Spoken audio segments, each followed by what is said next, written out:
अब मेरे भाषण में क्यों बोल रहे हो आप? बैठ जाओ, फोन करना मुझे। जनता है जो सब देखती है, जनता है जो सब जानती है। अरे भाई, आपकी पार्टी ने आपका नंबर ही बोलने में नहीं रखा है, क्या खड़े हो कर बोलते हो? आपने कहा सब कुछ किया, कुछ नहीं किया हमने है, आप तो कहते ही रह गए। ये तो ट्रेलर है। अभी यूपीए का चरित्र सत्ता बचाने के लिए भ्रष्टाचार करने का चरित्र है। भैया 85 पैसा कौन ले जाता था? बैठो, बताता हूं, मैं बताता हूं, बैठो ना। आपकी पार्टी ने आपका नंबर ही बोलने में नहीं रखा है, क्या खड़े हो कर बोलते हो? आप लीडर ऑपोजिशन हो ना, आप चर्चा शुरू करते हो ना, बोलने देते हैं आपको। अब मेरे भाषण में क्यों बोल रहे हो आप? आपको बोलने नहीं देते आपके पार्टी वाले। बैठ जाओ। मान्यवर,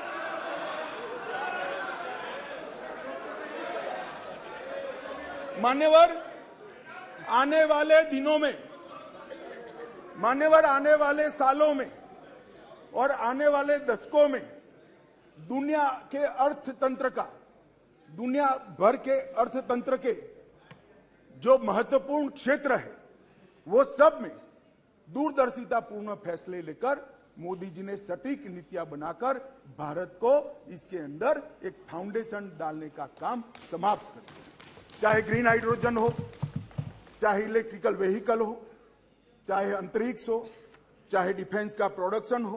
कई बार अविश्वास प्रस्ताव आए, मैंने जैसे पहले कहा, मैं 3 अविश्वास प्रस्ताव का जिक्र करना जरूर चाहूंगा। 2 अविश्वास प्रस्ताव है यूपीए सरकार के खिलाफ, जो हम विपक्ष में थे तब लेकर आए थे, और 1 अविश्वास प्रस्ताव एनडीए सरकार के खिलाफ था, जो यूपीए जब विपक्ष में थी तब ले गए। 1993 जुलाई में नरसिम्हा राव जी की कांग्रेस की सरकार थी, उसके खिलाफ अविश्वास प्रस्ताव आया। अब सरकार बचानी होती है, नरसिम्हा राव जी को बचानी थी। कांग्रेस का मूल सिद्धांत है येन केन प्रकारेण सत्ता में बने रहना, सत्ता में बने रहने का प्रयास करना। ना इसके लिए सिद्धांत होते हैं, ना नीतियां होती है, ना औचित्य होता है।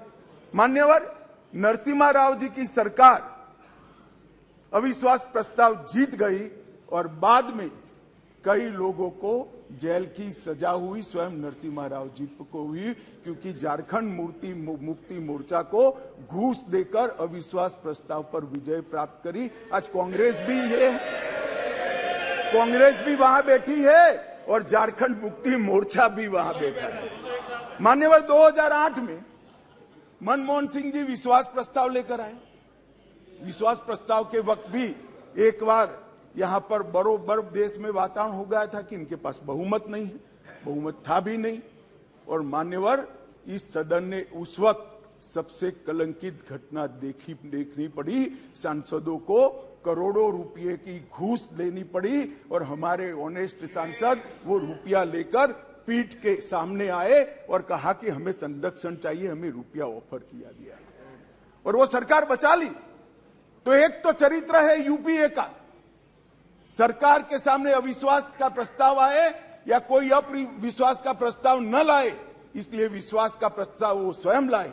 इसमें से बचने के लिए सारे सिद्धांत, सारा चरित्र, सारे लोकसभा के नियम कानून, हमारी परंपराएं, इसको त्याग कर येन केन प्रकारेण सत्ता को संभालना और सत्ता पर काबिज रहना। इसके सामने मान्यवर दूसरा एक उदाहरण है। 1999 में अटल जी की सरकार थी और अविश्वास प्रस्ताव आया। मान्यवर, ये जो कांग्रेस ने किया वो हम कर सकते थे, क्योंकि 93 में नरसिम्हा राव जी ने देश के सार्वजनिक जीवन को एक एग्जाम्पल पूरा कर दिया था कि सरकार ऐसे भी बचाई जा सकती है, करोड़ों रुपया देकर भी बचाई जा सकती है। हम भी कर सकते थे, मगर हमने नहीं किया। हमने नहीं किया। हमने हमारी बात रखी। देश के प्रधानमंत्री अटल जी ने इसी सीट पर बैठकर अपनी बात रखी संसदों के सामने और जो कहा कि संसद का जो फैसला है मैं सर पर चढ़ाऊंगा, हमें कोई आपत्ति नहीं। मान्यवर, सिर्फ एक वोट से सरकार गई, सिर्फ एक वोट से। क्या हम यूपीए और कांग्रेस की तरह बचा नहीं सकते थे? बचा सकते थे, मगर मैंने कहा ना कि कई बार संकट के समय गठबंधनों और पार्टियों का चरित्र उजागर होता है। यूपीए का चरित्र सत्ता बचाने के लिए भ्रष्टाचार करने का चरित्र है और भारतीय जनता पार्टी और एनडीए का चरित्र सिद्धांतों के लिए राजनीति करने का चरित्र है। मान्यवर, उस वक्त मुझे ठीक याद है, मैं संसद में नहीं था, सदस्य नहीं था, बहुत सारे सीनियर सदस्य होंगे उस वक्त। मान्यवर, एक ही वोट का फर्क था और अंत में गिरधर गोमांग के वोट को हमारे उड़ीसा के पूर्व मुख्यमंत्री उस वक्त मुख्यमंत्री से शपथ ले चुके थे और वोट डालने आए थे। वो वोट को वैलिड गिनना या नहीं गिनना, मगर मान्यवर, आप जिस आसन पर बैठे हो इसकी भी गरिमा का एनडीए ने पालन किया था। हमने कोई दबाव नहीं बनाया, एक वोट हमारे विरुद्ध में गया, हमारी सरकार चली गई। मगर आज मैं फिर से कहना चाहता हूं गौरव गोगोई जी को, मगर जनता है जो सब देखती है, जनता है जो सब जानती है। एक वोट से हमारी सरकार गई, एक वोट से हमारी सरकार जरूर गई, परंतु अंत में क्या हुआ? बहुत बड़े बहुमत के साथ अटल जी फिर से देश के प्रधानमंत्री। इस देश के तत्कालीन प्रधानमंत्री ने कहा था, जो यूपीए से ही थे, उन्होंने कहा था कि मैं दिल्ली से 1 रुपया भेजता हूं, 15 पैसे पहुंचते हैं। वो तो ठीक है, स्वीकृति की सच्चे आदमी थे, नए नए राजनीति में आए थे, बोल गए। मगर मैं अब आगे पूछना चाहता हूं, क्योंकि बाकी लोग तो यहीं बैठे हैं, भैया 85 पैसा कौन ले जाता था? ये 85 पैसा कौन ले जाता था?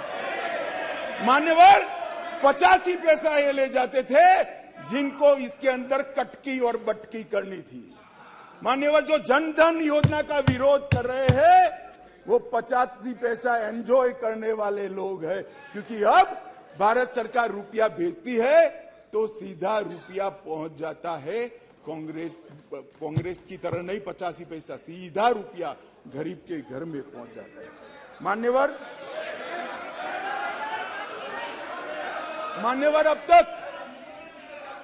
अब तक जन धन योजना, भाई आप योजना तो बनाते हो, करते नहीं हो। बैठो, बताता हूं, मैं बताता हूं, बैठो ना, अरे बैठो ना।